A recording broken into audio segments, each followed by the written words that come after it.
Hello everyone, welcome to Code with Raj. So today we would be solving our next question from our top interview 150 series. So the today's question is jump game part 2. Let us read the question.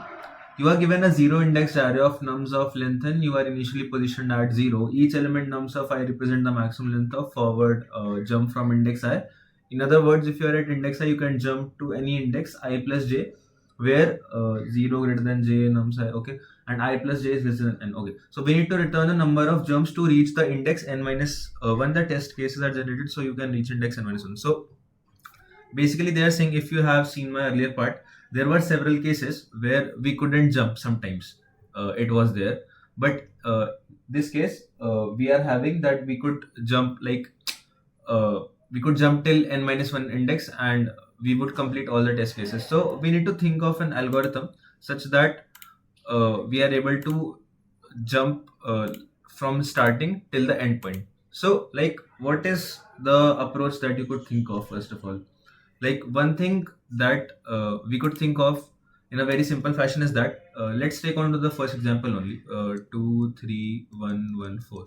We could try all the possible combinations that are being formed by here. Like, if we are at 2, we could go on 3 1.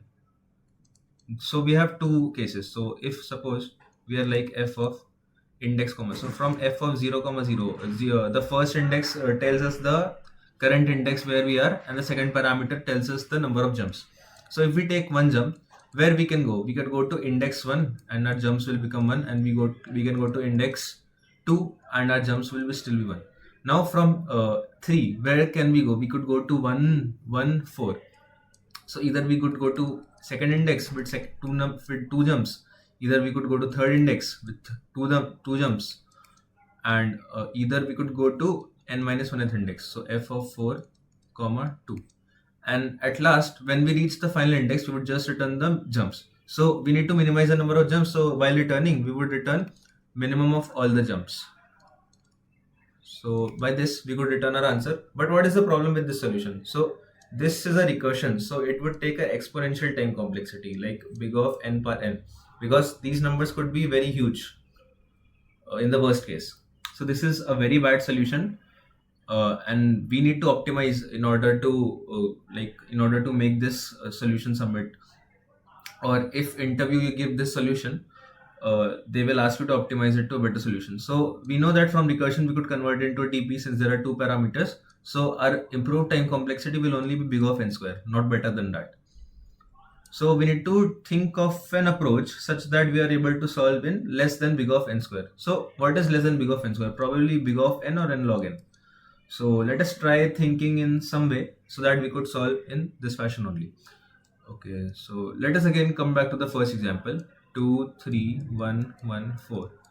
So one thing, like, you can see here that from each starting point of the index we get the information about two things, like what is the leftmost, what is the maximum range we could reach always, and what is the minimum range we could go. So if I am standing on 2, what is the minimum I could go? I could go up till 3. And what is the maximum? I could go up till here.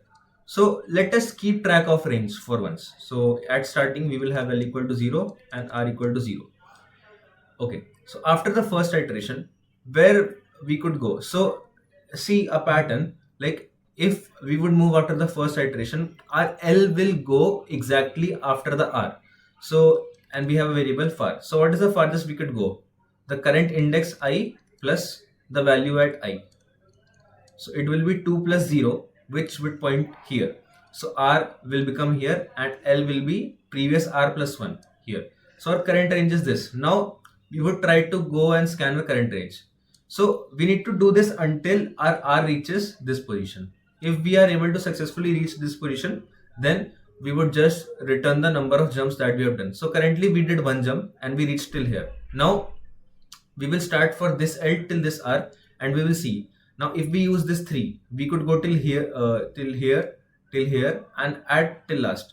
So our R will become now this and our L will become now R plus 1 this. So we saw that our R reaches the n minus 1th index. So we will just return the value of jumps. So we did one jump here and one jump here. So total jumps would be 2. So this would be our answer.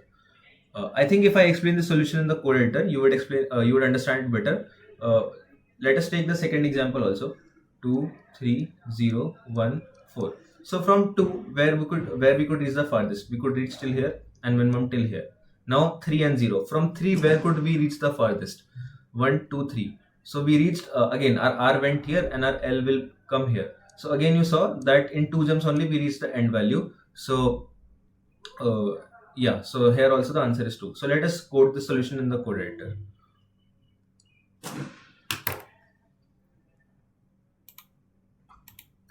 Okay, so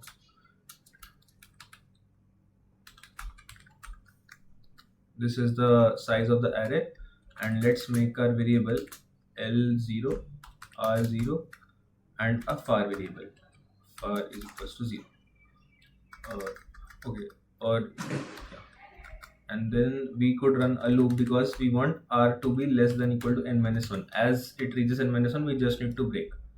So what can be our far? Let's make our far 0, and for int I is equals to L, because we are scanning from full L to R, the given range that we have, and what is the maximum we could extract of that range. So this is the principle that we are working on. I less than equal to R, I plus plus, far is equals to max of far, comma, I plus nums of I.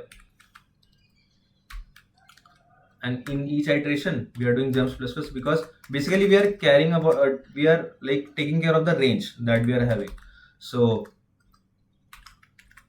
we would only do minimum number of jumps so that we reach till the nth index. So let us create the variable jumps also.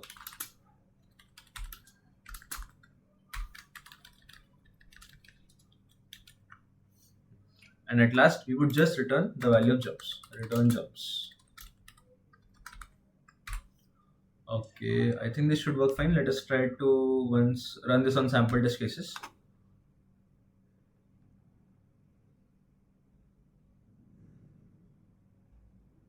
Okay, we got an error. Yeah, so now what is the problem? Since we haven't updated our R and L, this jumps keeps on increasing and giving us an error. So what will be our R and L now? So we know that our L would become the previous value of R plus 1, and now we need to change our R. R will be the farthest value that is possible to reach. Now let us try to run this. Yeah, you can see this got accepted on sample test cases. Let us submit the solution.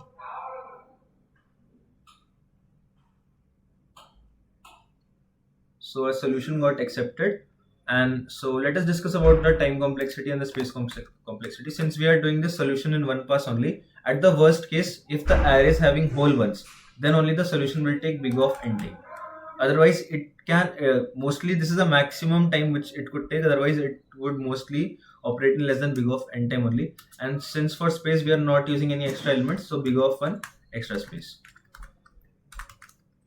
Thank you so much for watching. I hope you liked my solution. Please make sure to press the like button and subscribe my YouTube channel. And I would love to hear your feedbacks in the comment section. Thank you so much for watching. Bye.